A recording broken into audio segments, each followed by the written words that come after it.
Hi everyone and welcome back to another build video, and today we're gonna go over DeathMaster Zane. So let's jump into it, guys. So in this build we're gonna split all the anointments into three categories, which is 200 splash damage, Sentinel Cryo, and also next to mag radiation, because we're gonna use mainly cryo weapons. So the next to mag radiation is gonna be the main one that we're gonna use. So first of all, for the splash damage we have the plasma coil, which is one of the strongest weapon for splash damage actually. And next we have the Hellwalker, which I put everywhere, and I know that it's a very strong weapon. I can't help it, sorry. And next we have the plague bearer. On cryo and also for rocket launchers we also have the backburner and also the Rhina. And we also have the Lytro, which we are gonna use mainly into cryo with radiation next to mag, but we also have them into corrosive with cryo next to mag, and also fire with cryo next to mag. So on next, for the weapons who are dealing splash damage, we have a bomb critical, and yeah, it's very strong. It's a very good pistol for splash damage. And on next we also have the redistributor and the smog, who got buffed recently. They are very strong. This redistributor more for multi-target and mobbing and whatnot, and this smog for single target. So next we also have a binary crit, which is a very strong SMG in the game actually, probably the best one. But she's locked into shock damage, so for that we did put corrosive next to mag on it in order to shred the bosses. On next we have the flipper. I did put one with corrosive and fire on it, on Sentinel Cryo, because it's a very strong choice even for Zane.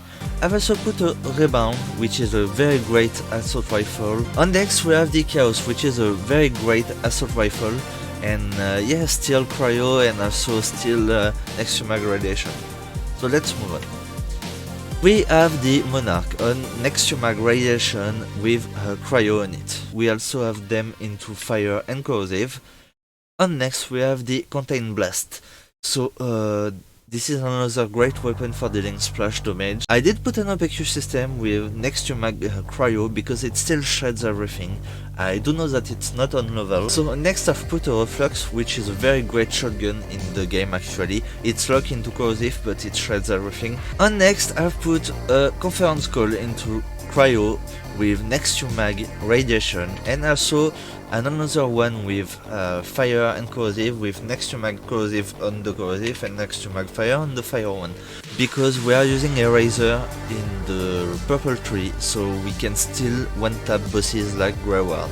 And next we have the critical tug. So for splash damage it's a very strong choice. And next we also have the flacker, which I really love to use. It's very strong, it's very fun to use. And next we have the Nukem, which is not the strongest choice for rocket launcher and whatnot, but it's a great one for dealing splash damage since we are abusing it. So next we also have a cryo Sandok with splash damage because it's benefiting it, and yeah, it's very great. And for resisting bosses we also have fire one and a corrosive one.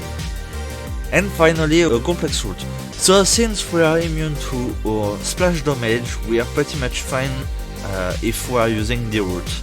Anyway, let's move on. So that's it for the weapon, so let's go over the gear. So for the shield I've put a bunch of them. So first of all I've put an old gold with Sentinel active movement speed and a one-shotter if you wanna try to one-tap something and whatnot. The old gold it's more for running around and using movement speed with Sentinel Cryo.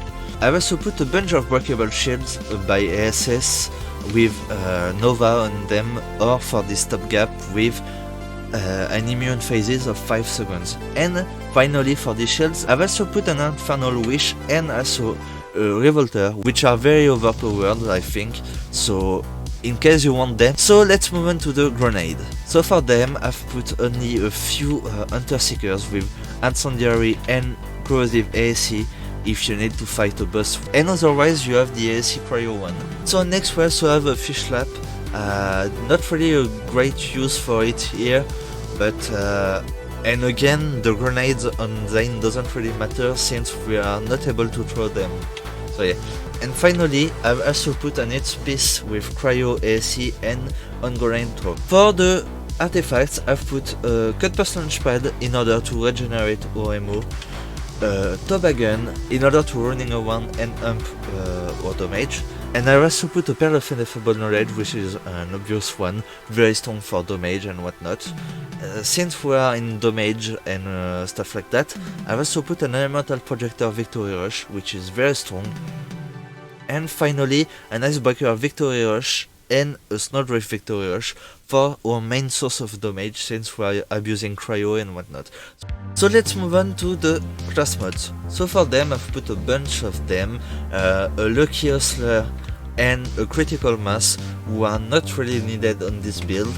I also put an anti-freeze, which is very great if you wanna cryo yourself by using splash weapons and stuff like that. I've also put a spy that I don't really like to use, because I find that the Seeing Dead is dealing more damage overall, so yeah. So we are done with all the gear and weapons, guys, so let's move on to the skill tree. So before going over the skill tree, guys, I would like to say that dropping a like, a comment and a sub, it's the best way to support my channel.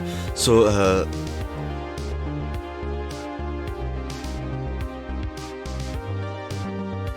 if you like what you see and want to see more,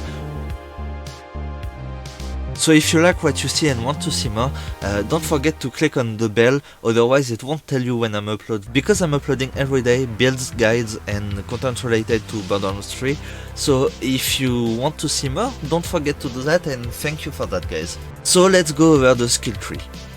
So for the first one, which is the green one, we didn't have put any points on it. We don't really need it, and we are still able to use the barrier if we want to buff or all damage, but don't really need to do that. On next we have the red tree. For this one we are not using the clone, so we don't need to go that far in it. But we did have put 5 after 5 points into synchronicity in order to move down the tree, and it's a great skill, so yeah. We also put 5 points into Donnybrook, since we are buffing it by 5 points from our class mod. We are very strong by this one, and only 1 point into duct tape mod, because with that skill and only 1 point in it, we are pretty much immune to our splash damage. So yeah, that's the main thing on this build, and it's really important. On next we have the blue tree, which we are down to max cap with death follows close. We also put 1 point into good misfortune, 5 after 5 into violent violence, only 2 into playing dirty, 1 point into seeing red, which is an obvious one, very strong, 5 after 5 into cool hand, only 1 into salvation in order to keep up life still, and it's more than enough, 5 after 5 into violent momentum, and also 5 after 5 into violent speed. We are using the Sentinel, obviously, with the Winter's Drone and also Bad Dose. So let's move on to the last one. So for the purple one, we are using Mantis Shoulder Cannon with Colder Shoulder and also Brain Drain. We did have gone all the way down to the madcap with Orman Flint, and we also grabbed Eraser with 3 after 3, only 1 into the Art of War, it was in order to move down the tree, 5 after 5 into Domino Effect, we did put 1 into Fugitive. If you don't like to use it, you can put it into the Art of War. We also put 5 points into Headman's Hand, and finally 5 after 5 into Mind of Focus. It was in order to move down the tree, but it's a great skill also, so yeah.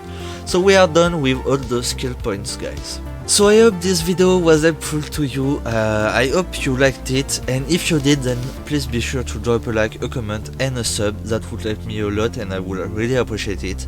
So with that said, guys, I will catch you in the next one, so take care.